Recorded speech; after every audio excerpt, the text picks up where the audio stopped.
If you've been following, then you know the situation in Ukraine seems to be going, right now anyway, from bad to worse now that the Russians have amassed troops on the eastern border of that country in the Donbass region. A lot of people suggesting this may be a turning point in the Russian invasion, which allows them to take over, first of all, the city of Mariupol, which seems to be falling, if not has fallen by the time we talk today. Ina SOVSUN is an elected member of parliament there. We've spoken before, and she's very graciously given us her time again today. She's on the line right now. Ina, it's been a few weeks since we last spoke to you, so let us ask you, first off, how are you? How are you holding up? How are you doing? Well, I'm holding on. I'm doing everything possible to continue focusing on my work. Of course, the situation in Kyiv has changed because we do not have a Russian army right next to us anymore for 2.5 weeks right now. So in a way, it does feel safer.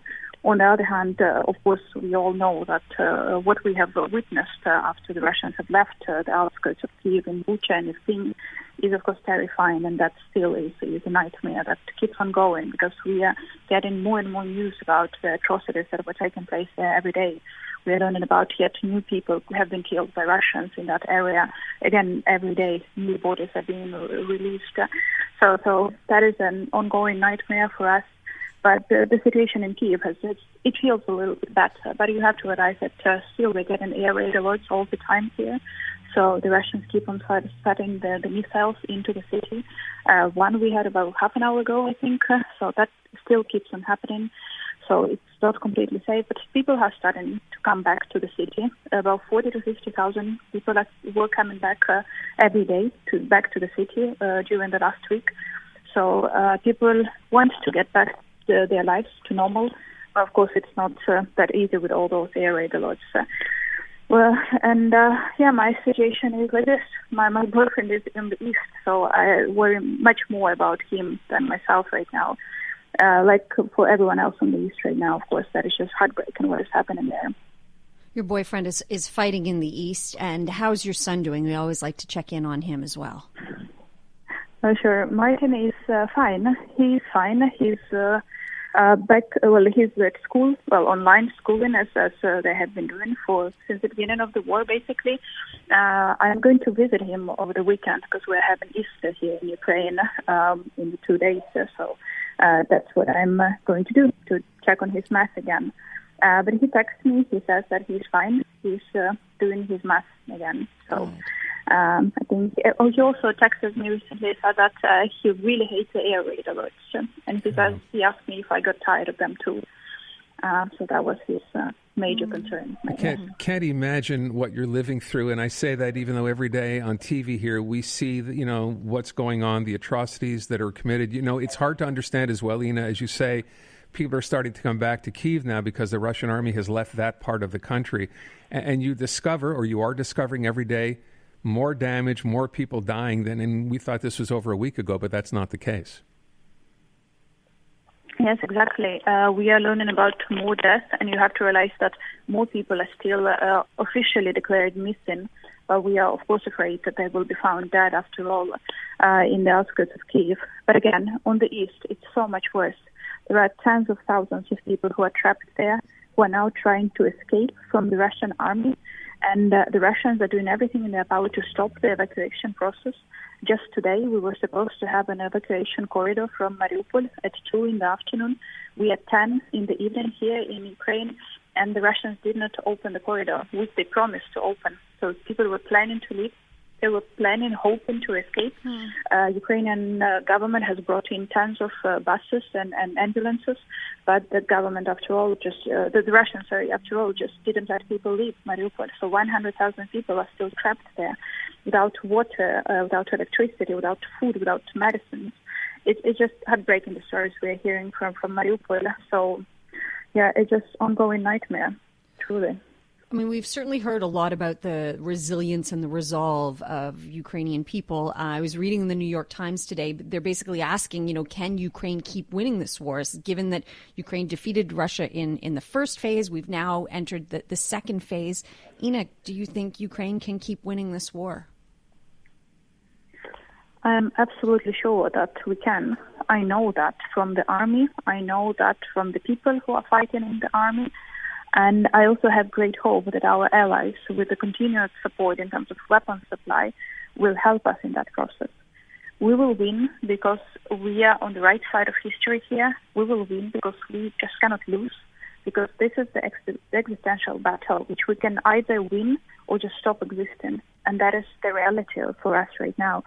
So we don't really have a choice except for winning this war. And I believe the whole world is starting to understand that no deals can be made here, no political solutions can be found, no diplomatic efforts will result in anything.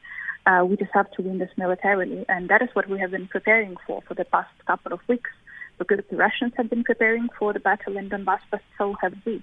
And luckily, we are starting to get more support from our allies on the West, who have been helping us prepare for that battle. So I know we can win as long as you keep on supporting us.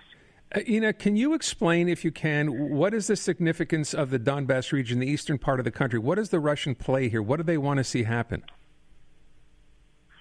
Well, you know that the war in Donbass started in 2014. As a result of that war, the Russians captured about 40% of Donbass region. Donbass region is composed of two major administrative regions, which is Luhansk region and Donetsk region. So altogether that is called Donbass, but administratively there are two oblasts, as we call them, or two states, or two regions. And they have been capturing 40% of that, but since the day that the Russians have declared the independence of those so-called People's Republic of Donetsk and Luhansk, they were claiming that they will get the territory of the whole regions. So not 40%, but actually 100% of those administrative regions of Donetsk and Luhansk. So that is, I believe, what they are trying to do right now.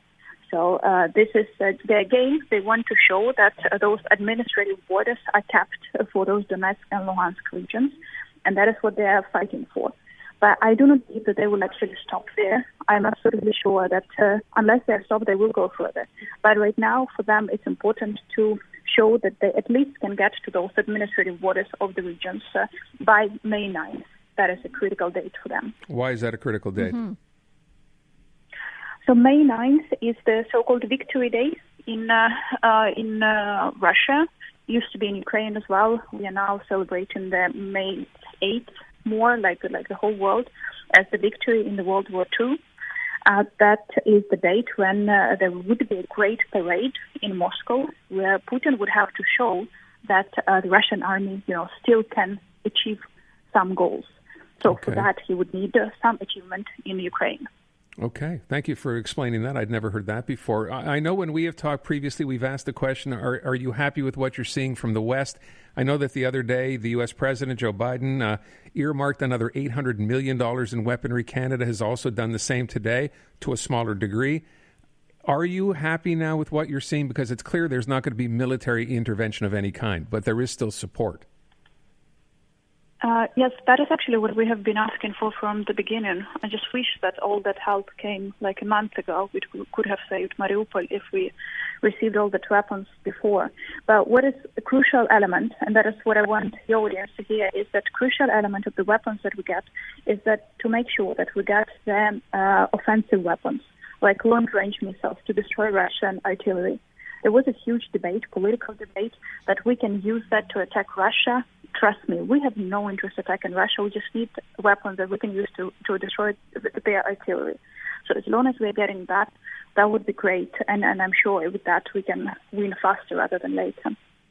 Last time we spoke, we also talked about the fact that, there's a numbness that sets in, certainly for us, being detached, but seeing on the news, I don't know, there's like a complacency that kind of sets in. I can't imagine that it's at all the same for you, Ina. They're living it. True. But you know what? I've been thinking a lot about that. Ever since Bucha, ever since we have seen all those evidence of atrocities, of killings, of rape, of murdering children, we are doing everything in our power to hold on, to keep on living. But it seems pretty impossible. How do you live after witnessing all of that? Because I was seeing dead bodies on the roads that I drive to my parents' place. I was seeing the bodies of the women killed on the streets of Bucha, where I went, for a walk. That is, just imagine that for a second. A city you know so well, and there are mass murders in that city. That's as close as it can get to those feelings. It's terrifying. And I would say that the best word I found to explain how I feel, at least, is emptiness. You just feel empty after all of that evil that we have witnessed here. And you just have to keep on fighting. But, this general feeling of emptiness is not leaving me. Just me. I don't know how other people are reacting.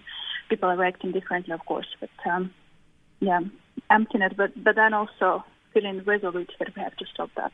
It should never happen again, ever. Mm-hmm. Ina, again, as always, we so much appreciate your time. We wish you all the best. Stay safe, and all the best to you, and hope we can chat again under happier circumstances not too far down the road. Thanks so much. Sure. Thank you so much. Ina SOVSUN, Ukrainian member of parliament. Not a whole lot to say after hearing that. Can you imagine what that must have been like going back to Bucha, and as she said, seeing those bodies lying in the middle of the street, and now discovering even in Kyiv, where the Russian army has left, there are other people we think they're missing, but of course they fear the worst and fear that they have been killed as well.